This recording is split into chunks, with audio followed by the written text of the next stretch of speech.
There is a loneliness we rarely dare to name. Not the loneliness of empty rooms or deserted streets, not the loneliness of being literally alone. That ache is obvious, and though it hurts, at least it's honest. What I'm talking about is the loneliness that hides inside connection itself. The loneliness of being surrounded by people, laughing, chatting, clinking glasses, while inside you feel like a ghost pressing your hand against the glass, unseen. I know this ache because I have carried it through countless rooms. I have stood at birthdays with balloons bobbing against the ceiling, tables filled with food, voices overlapping in cheerful chaos, and felt myself dissolving into silence.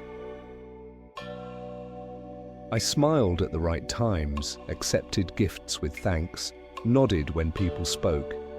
And then, later, I went to bed with my ears still buzzing from the noise and my heart aching from what no one noticed. That the entire night, not once did someone ask how I truly was. Surrounded, but unseen. That is the paradox. You can be included in the picture, tagged in the post, invited to the dinner, and still starve for connection. You can leave the room with cheeks sore from smiling, your name recorded on the guest list, and still lie awake wondering why you feel emptier than when you walked in. We don't often admit this kind of loneliness because there's shame wrapped around it. How can I say I feel lonely when my phone is full of messages? When I had 3 invitations this week, when people include me? To confess it feels ungrateful or broken or strange. And so we keep silent. We accept the lie that company is enough. But deep down, we know the truth. Presence and proximity are not the same thing. You can sit shoulder to shoulder with people all night, share a meal, exchange small talk, and still feel that no one has touched your soul. And that kind of loneliness is heavier than solitude because it tells you, even here, I am invisible. I felt it on crowded highways, stuck in traffic, cars pressed bumper to bumper. So many bodies, so much closeness, and yet the silence in my car was absolute. My hand on the wheel, headlights glowing, rain streaking the windshield, and the strange realization that I had never felt more alone. Crowds don't cure loneliness, presence does. That is the contradiction I want to sit with you tonight, because if we are brave enough to admit it, many of us carry the same ache. We are full of company but starved of connection, surrounded but unseen. The lie our world teaches is simple. The more people in your orbit, the less lonely you'll feel. If your calendar is full, if your phone buzzes with messages, if you're included in group chats and dinner parties, then you must be connected. Proximity, we're told, equals intimacy. But here's the fracture. Proximity fills space with bodies. Intimacy fills it with presence. And those two are not the same. I learned this through years of practice in pretending. I've sat at tables where I kept conversation flowing, nodded at stories, and asked polite questions. I've laughed at jokes, raised glasses, and joined in photos, and then left driving home in silence, feeling lonelier than if I'd stayed in.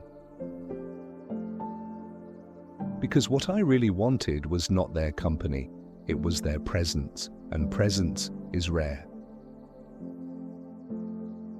We live in a culture obsessed with connection in name, but shallow in practice. We scroll through feeds filled with updates, likes, birthday reminders, endless noise. We equate interaction with intimacy, forgetting that one can exist without the other. We have grown so skilled at surfaces, at talking without touching, at smiling without showing, at filling silence with chatter, that we've forgotten how to sink into depth. The truth is this: loneliness is not the absence of people, it is the absence of being known. I think of the forest. A tree can stand in the middle of a dense wood, surrounded on every side by trunks and branches, and still wither for lack of light. It dies not because it is alone, but because it is unseen. That is what so many of us feel: crowded rooms, crowded calendars, crowded screens. And yet our inner roots are starved for the light of recognition. I remember nights when I returned home from lively gatherings and sat by the window in my darkened house. The laughter still rang in my ears, but it felt hollow, like echoes bouncing around a cavern. I held a glass in my hand, condensation dripping onto my skin, and realized how long it had been since someone asked me a question that wasn't surface level. How long since someone pressed past the polite, "How are you?" and waited long enough for the real answer. That is the cruelty of the lie. It insists that as long as you are not physically alone, you shouldn't feel lonely, which means when you do feel lonely in the middle of company, you add shame to the ache. You think, what's wrong with me? Why can't I feel full when I have so many people around me? But there is nothing wrong with you. The problem is not your hunger. The problem is that shallow company cannot feed what only presence can. So let me say it plainly. Crowds can be deserts. Rooms can be starved of recognition. And the deepest loneliness I have ever felt has not been in solitude, but in company. There was a birthday of mine years ago that I still carry like a stone in my chest. The house was full. Candles lit, food laid out across the table, glasses filled and refilled. Friends and colleagues gathered, the room humming with conversation, laughter loud enough to rise above the music. To anyone watching, it would have looked like the picture of belonging. A man celebrated, surrounded, and seen. But I remember standing there, a glass sweating in my hand, a smile stretched across my face until my cheeks ached, and realizing how hollow I felt. People told stories, they joked, they asked about work. They gave gifts, polite and thoughtful, but not once the entire evening, did anyone pause long enough to ask how I was, really. Not once did anyone look me in the eyes with the kind of attention that makes you feel less like scenery and more like a soul. I went to bed that night, with the noise still ringing in my ears, but the ache of invisibility was even louder. I thought to myself, I could disappear tomorrow, and none of these people would know who they had lost. They would miss my presence, perhaps, my usefulness in the group, my ability to keep conversation flowing. But me, the tired, grieving, searching man behind the smile, he hadn't been seen at all. That's the loneliness we don't talk about. The loneliness in connection. The loneliness that seeps into your skin when you perform belonging but don't feel it. When you laugh along but feel your own silence echo inside. It wasn't just that party. It was dinner where I nodded and smiled, but left feeling emptier than when I came.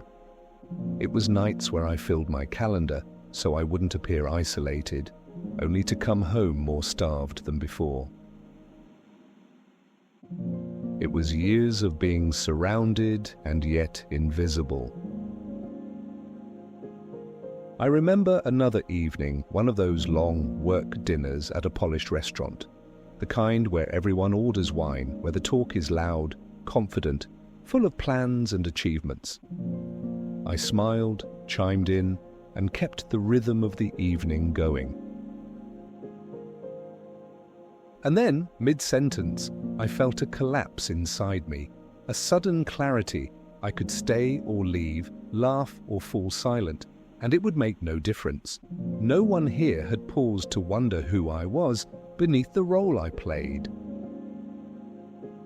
My body filled a chair, but my soul was absent, unnoticed.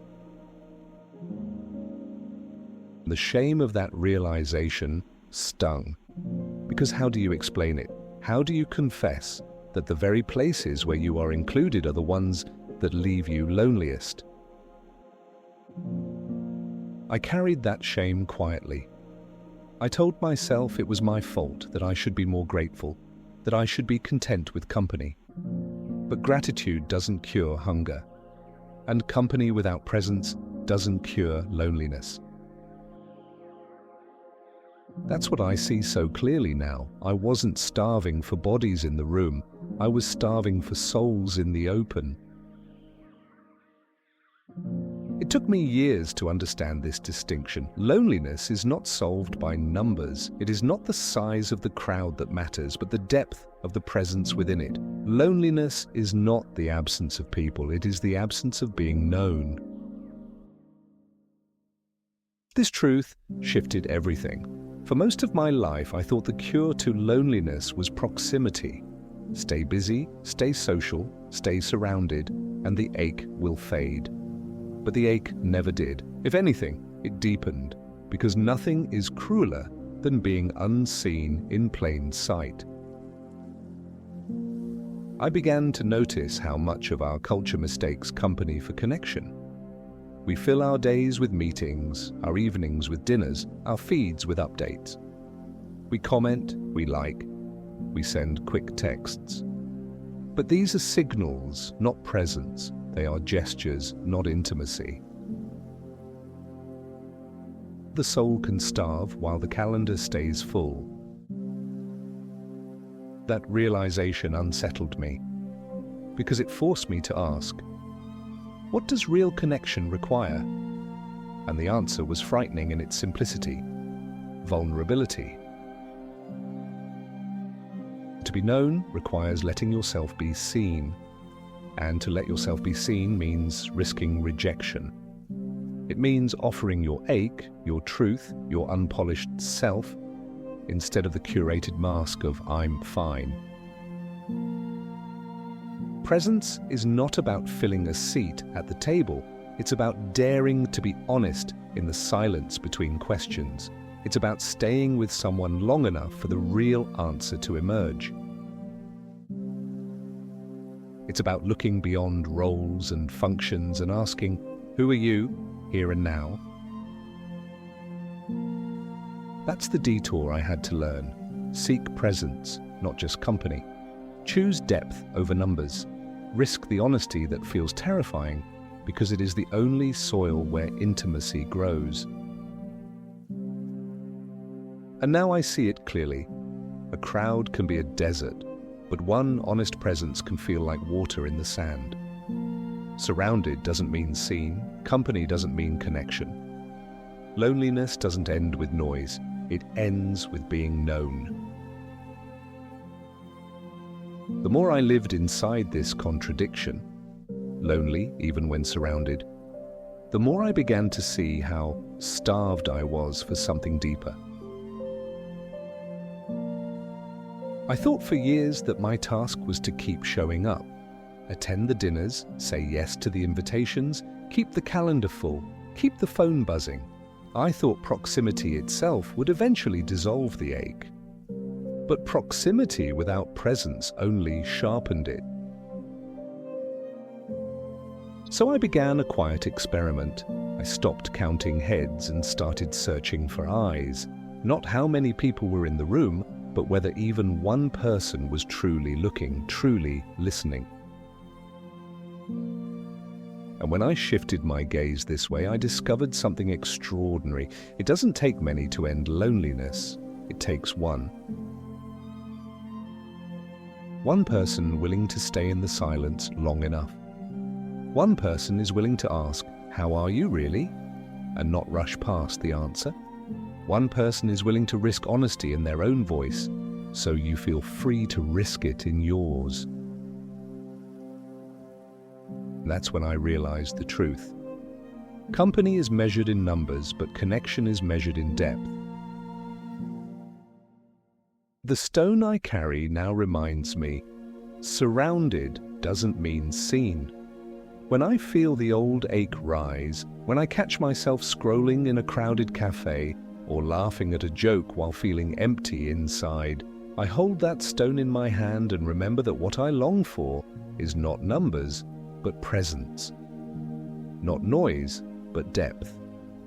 Not company, but connection. And so I want to ask you, where are you still lonely in the crowd?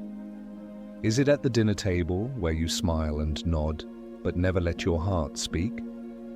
Is it in the office full of chatter where no one asks what keeps you awake at night? Is it even at home where family routines keep everything running, but no one has paused long enough to notice your silence?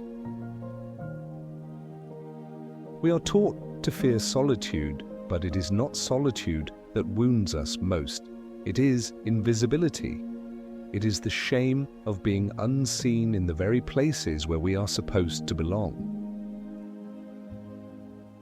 And the only cure is not more company, but deeper presence.